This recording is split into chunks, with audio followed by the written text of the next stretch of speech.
After spending her adult life as a family caregiver and occupational therapist, fate turned the tables on Cynthia Buchanan when at age 45 she was diagnosed with multiple sclerosis.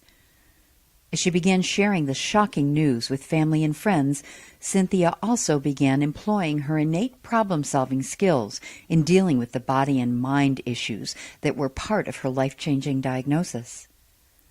One of those problem-solving ideals was connected to a dentist, Dr. Dale Probson, a man she had once cared for in her occupational therapy career after he had lost his sight and suffered mental trauma in a debilitating car accident.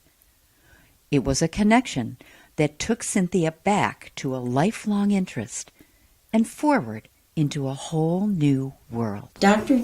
Dale finished all his therapies, and it was after the accident. 4 or 5 years after the accident. And his family was thinking, well, therapy's pretty much done. Now, how can we help Dad? What can we do? So they exposed him to different things. I think he had a recreation therapist that he was able to go to the gym and do different things. And one he met an artist. I think the family knew this artist. And she said, bring him by. And when he went there, he said, I really can't. I can't see. How could I paint? And the artist said, well, you paint with your heart. You don't paint with your sight. And she showed him techniques and things that he could do. And he loved it. And he's very talented. And then he said, I wish there were a place that other people like me could go and be able to paint.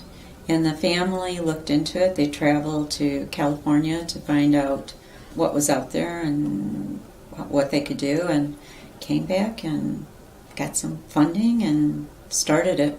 How long ago was this? About 13 years, I think, now. And you were diagnosed 12? Yeah. And the minute I walked in the door, I just felt, oh, I could have some fun here. I could really have some fun here. What was it about it that made it feel that way? It just felt like whatever you want to try, it'll be good. I'm guaranteeing it'll be good. So I just felt very comfortable and stimulated, and shortly after, they asked me to sit on their board of directors. So that was an honor, and we have meetings and plan out how to keep the place going. The studio's been around for 12 years. Now, yeah. When you first came, though, how long it had been 2 years. So and they've moved several places, but we've been in this place for 8 years now, in Rochester, Michigan. So you knew it was an art gallery, or art studio. Studio. Excuse me. What else did you know about it at the time? Not much. I immediately started taking a class, and it was one of my favorite days of the week when I knew I was coming to Paint a Miracle. And I've heard so many of the artists say that. Coming to Paint a Miracle on Thursday, that's my best day of the week. Why? Just something to look forward to. It's not therapy, it's not the doctor, it's a chance to express and create, and it's relaxing, no stress. Happiness when you come in the door. This is not something that you had done as a child. You hadn't taken art classes. You hadn't. In high school, I took an art class. Okay.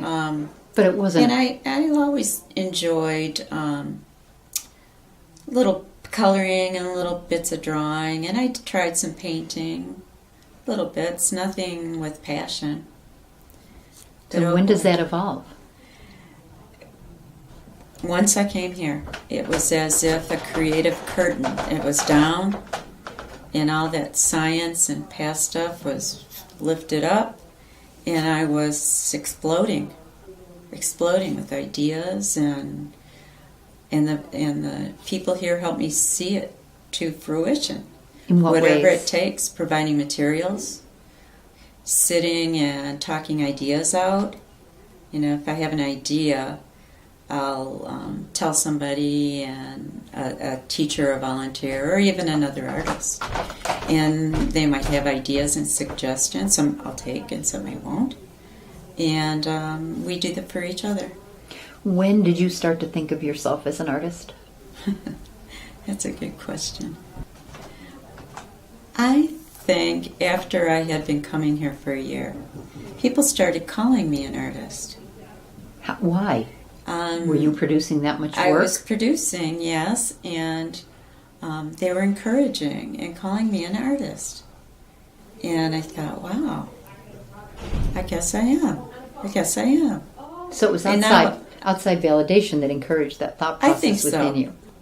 Do you still need that outside validation to believe that? In some ways, but I'm an artist. I'm an artist. Always I think many artists do feel vulnerable. What if they like it? What if they don't like it? What if they see this little blip or that little blip? Definitely feel vulnerable out there. And lately I've been entering competitions, trying. That's been my goal, is to start entering competitions, and that is hugely vulnerable. Are the art competitions with other people that are challenged, or are they with the art community at large? Well, the two that I've entered have both been in Grand Rapids, which is on the western side of the state, and they are for artists with disabilities. Okay. And I've done those for 2 years, and one will be my third year trying there. I haven't won anything, but I keep going.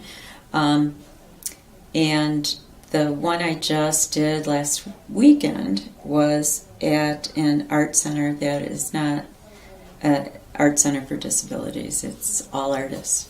So I'm putting it out there, putting my neck out there. Does it feel like a big step? It does feel like a big step. Why? Is your art that much different when you're challenged or disabled? I think it can be. I don't have any fine art background. And that would be composition and drawing and those things that make artists create. So I think it does. I am what I am. But you just related being an artist in the broad sense of the word related to education. You didn't say anything about being disabled. So is it just the education that makes you feel like you're not really an artist in the broad field? I would say, yeah. So it has nothing to do with your disability. Right. Interesting. So maybe I will enter more competitions of all nature,